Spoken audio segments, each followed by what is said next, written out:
हर मनुष्य की जिंदगी जब एक आकार लेने लगती है तो उसके अंदर उठ रहे भावों और विचारों से वह एक लक्ष्य निर्धारित करता है।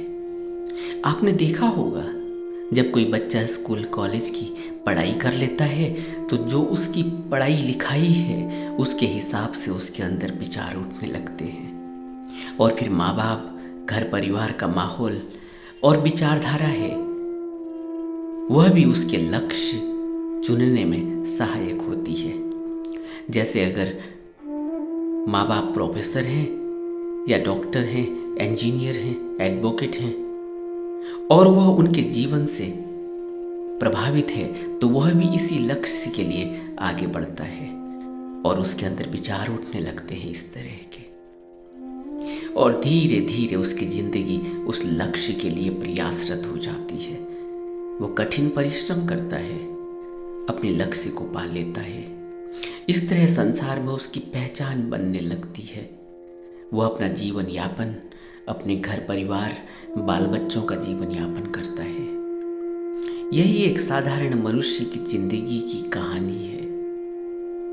वह जो भी अनुभव लेता है जिंदगी के, जो कुछ देखता है, पढ़ता है और जो कुछ उसके आसपास घटता है, उनसे प्रभावित होकर अपना एक विचार बना लेता है और इसी जजमेंट के सहारे अपने जीवन की नींव बना लेता है और उसी पर चलता है। दुख सुख जो कि मनुष्य के जीवन का एक हिस्सा है, वह उनमें डोलता रहता है, मगर संपूर्ण जीवन में उसकी जो तलाश है, मूलभूत आवश्यकता है कि मन किसी तरह शांत हो, खुशी मिले, चैन मिले।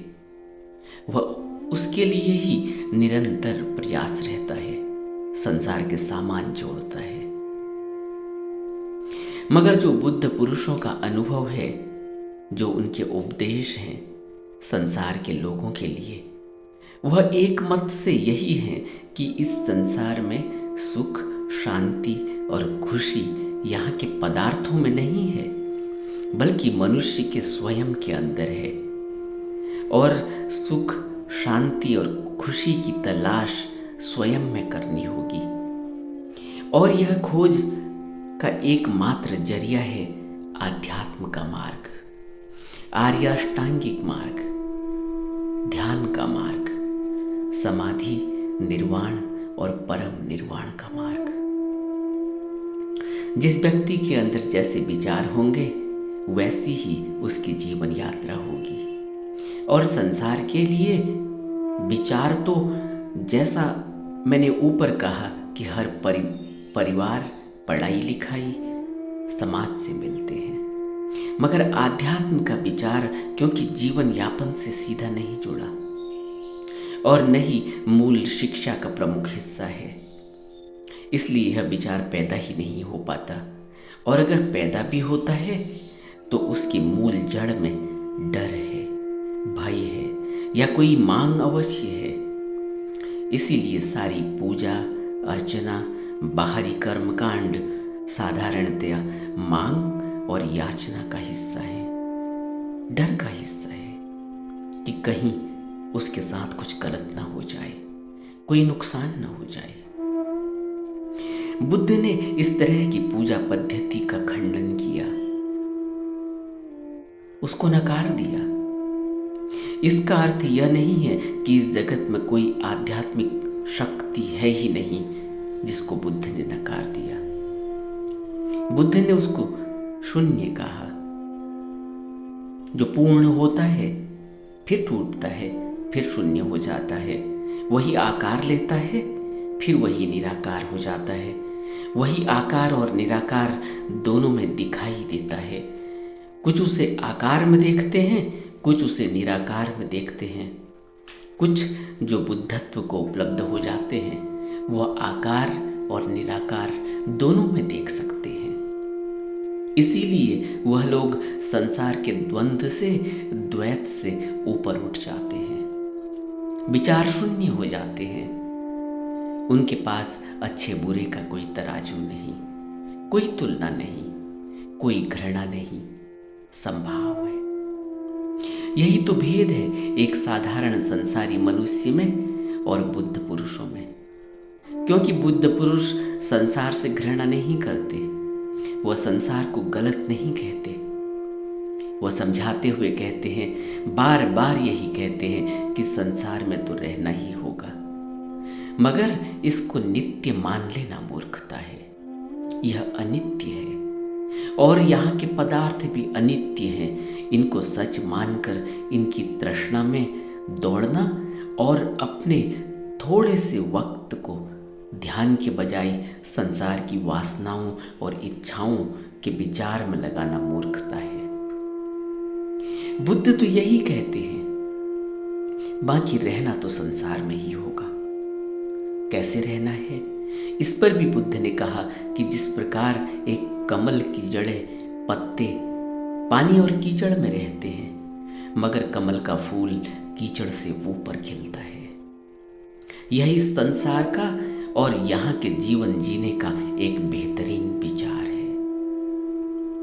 इसीलिए सभी बुद्ध पुरुषों ने एक मत से यह कहा कि संसार में अगर किसी व्यक्ति को आध्यात्म का विचार उठता है और वह आध्यात्म की खोज पर निकलता है तो यह एक ब्लेसिंग है, यह एक आशीर्वाद है कि वह संसार से ऊपर उठने का विचार कर रहा है। वह कमलवत जीवन जीना चाहता है जो स्वच्छ, निर्विकार और निर्लेप जीवन है। यह आध्यात्म का विचार किसी मनुष्य के अंदर उठना, और वह भी बिना किसी भय के, डर के, बिना किसी स्वार्थ के, बहुत मुश्किल है। जब यह विचार आने लगता है तो मनुष्य आध्यात्म की यात्रा पर निकलता है। उसी तरह से जिस तरह से वह अपने सांसारिक कार्यों को अंजाम देता है, निर्लेप होकर कमलवत पानी से ऊपर उठकर, संसार रूपी कीचड़ से ऊपर उठकर खिलता है और आध्यात्म की यात्रा का उत्तरदायित्व स्वयं लेता है। आध्यात्मिक यात्रा का जो विचार है उसको ध्यान ईंधन देने का काम करता है, उसको मजबूती से पकड़ कर रखता है। और जैसे जैसे ध्यान गहरा होने लगता है, आध्यात्म में दृढ़ता आने लगती है, साहस, पराक्रम और बल मिलता है। इसीलिए ध्यान को आध्यात्म का अनिवार्य अंग माना गया, आध्यात्म की नींव मानी गई। बिना ध्यान के आध्यात्म नहीं। और जैसे जैसे ध्यान गहराने लगता है, उसका डर और भय खत्म होने लगता है, विश्वास और श्रद्धा बढ़ने लगती है और संसार के पदार्थों को पाने के विचार कम होने लगते हैं। तृष्णा पर ब्रेक लग जाता है। इसीलिए आध्यात्म की उन्नति ध्यान से ही होती है। ध्यान की जो आवश्यक शर्तें हैं उनको भी जरूर समझ लेना चाहिए। तन थिर, मन थिर, वचन थिर, ये 3 बातें हैं। पहला है तन का स्थिर होना। जिस व्यक्ति को भी ध्यान करना है, पहली बात जो अनिवार्य है कि उसका तन स्थिर होना चाहिए, रीढ़ की हड्डी सीधी। ध्यान के आसन में बैठकर अभ्यास करना चाहिए। उसका प्रमुख कारण यही है कि तन की स्थिरता यानी शरीर में कोई कंपन न हो, क्योंकि साधारण कार्यकलाप में हमारा शरीर चलायमान रहता है, चलता रहता है और उसकी हलचल मन पर असर करती है। जैसे एक पानी का गिलास है, अगर गिलास हिलता है तो उसके अंदर का पानी भी हिलता है। इसीलिए सबसे पहले शरीर को स्थिर करके अभ्यास करना चाहिए। शरीर का स्थिर करने का, शरीर को स्थिर करने का अभ्यास करना चाहिए। तभी अनंत समय से ध्यान करने का एक निर्धारित आसन है जिस पर बैठकर बुद्ध पुरुषों ने ध्यान किया। इसका प्रमुख उद्देश्य यही है कि शरीर जो हमेशा चलायमान रहता है, नींद को छोड़कर उसको जागकर होश में स्थिर किया जा सके। क्योंकि जैसे ही शरीर स्थिर होता है, नींद आ जाती है।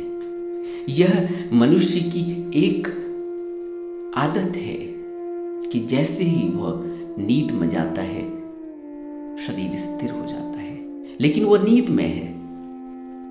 और यहां हम जिस ध्यान की बात कर रहे हैं, उसमें शरीर स्थिर है लेकिन नींद नहीं है, जागरूकता है, होश है। दूसरा है मन को स्थिर करना, यानी मन को स्थिर करना। मन जो कि हवा से भी तेज चलता है, इसको स्थिर करना ही सबसे कठिन है और यही एक साधक का लक्ष्य भी है। मन के स्थिर होते ही समस्त आध्यात्म का रहस्य उजागर होने लगता है। मन के स्थिर होते ही मानो जैसे संसार रुक गया, क्योंकि संसार मन से चलायमान होता है। और इस प्रक्रिया के लिए युगों युगों से अलग अलग प्रयोग किए गए हैं। मंत्रों का उच्चारण करके अपने मन को बाहर संसार से बार बार खींचकर वापस लाना और ध्यान पर केंद्रित करना आज भी एक बहुत प्रचलित माध्यम समाज में माना जाता है। इसीलिए सारी दुनिया में मंत्रों का उच्चारण या कुछ शुद्ध शब्दों का, नामों का, श्लोकों का उच्चारण किया जाता है और यह पूरी दुनिया में प्रचलित है।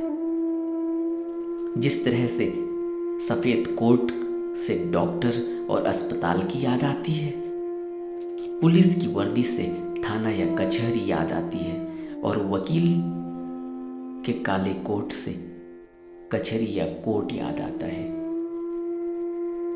मन में। इसी तरह किसी भिक्षु को देखकर, भिक्षु के कपड़ों का रंग देखकर, कुछ शुद्ध शब्दों से, नामों से, मंत्रों से, श्लोकों से हमें उस परम चेतन ऊर्जा की याद आती है। अपने अंदर उसे खोजने का एक यादाश्त जगती है कि मुझे अपने में जाना है, अपने अंदर खोजना है, समाधि की तरफ जाना है, निर्वाण की तरफ जाना है। बुद्ध पुरुषों की वाणी से, उपदेश से हमें कुछ याद आती है तो हमें जरूर विचार करना चाहिए कि इनका एक मकसद जरूर है। मगर इंसान जब इन पर ही भटक जाता है, अटक जाता है, इनको एक आदतन रूप बना लेता है, लेकिन आगे नहीं बढ़ता, आदत का हिस्सा बना लेता है, जागरूकता का नहीं। तभी जब वह इसी को लक्ष्य समझ लेता है, गोल समझ लेता है, तो वहीं भ्रांति हो जाती है। और इन कुरीतियों के कारण ही फिर बुद्ध पुरुषों को यह कहना पड़ता है कि इससे कुछ नहीं होगा। यह बाहरी आडंबर है, यह एक बाहरी आवरण है, अवधारणाएं हैं, मान्यताएं हैं, इनको छोड़ना होगा। इसका मतलब यह नहीं कि बुद्ध पुरुष इनका विरोध कर रहे हैं। बुद्ध पुरुष इनका विरोध नहीं कर रहे हैं, बल्कि विरोध इस बात का कर रहे हैं कि समाज में इनकी वजह से एक पाखंड पैदा हो गया है। बुद्ध कहते हैं कि भिक्षु के कपड़े पहनकर या सर मुड़वाकर कोई भिक्षु नहीं बन जाता। भिक्षु तो बुद्ध के उपदेशों पर चलकर, नियमों का पालन करके निरंतर अभ्यास से बना जाता है। और जब मन में स्थिरता आ जाती है, संतोष आ जाता है, तब तीसरी बात शुरू होती है, वह है वचन स्थिर, यानी विचारों में स्थिरता। और जब विचार रुकने लगते हैं, विचारों का प्रवाह, वेग कम होने लगता है, तब वह अपने अंदर उठ रहे विचारों को देखता है, उनको समझता है, उनका अवलोकन करता है उनको कृत्य तक ले जाना है या नहीं, इस बात पर उसका नियंत्रण होता है। यहीं से तो भिक्षु के अंदर सहनशीलता आती है, यहीं से उसके अंदर शांति आती है, यहीं से वह अपनी वाणी पर नियंत्रण करता है। कितना बोलना है, कब बोलना है, बोलने की भी जरूरत है या नहीं, इन सब बातों पर उसकी पकड़ हो जाती है। दुनिया में सारे झगड़े, मनमुटाव, द्वेष, गुस्सा, नफरत, सब कुछ बोलने का ही परिणाम है, बिना सोचे समझे बोलने का परिणाम है। वहीं दूसरी ओर बुद्ध पुरुषों की वाणी है, शब्द है, भाषा है, जो कितनी प्यार से भरी है, करुणा से भरी है, दया से भरी है। यह सब हमारे सामने जीता जागता उदाहरण है ध्यान की ताकत का, ध्यान की शक्ति का, विचारों के नियंत्रण का, समाधि घटित होने का, मन पर नियंत्रण का। ध्यान की ऊर्जा का यह एक उदाहरण है कि बुद्ध के सामने एक हत्यारा आता है, एक पागल हाथी आता है, मगर उनकी विचारों की स्थिरता के सामने, स्थिरता के सामने वह नतमस्तक हो जाते हैं और मुक्त हो जाते हैं। हमें खूब गहरे में इन बातों पर विचार करना चाहिए, ध्यान करना चाहिए। दुनिया में कुछ भी ऐसे ही नहीं मिल जाता, एक बड़ी कीमत अदा करनी पड़ती है, और वह कीमत है अपने सीमित समय का, अपने इस मनुष्य जन्म का सदुपयोग सिर्फ और सिर्फ आध्यात्म की उन्नति के लिए करना, ध्यान के लिए करना। यही जीवन का परम लक्ष्य है, यही विचारों में शांति है, यही असली सुख और समृद्धि है।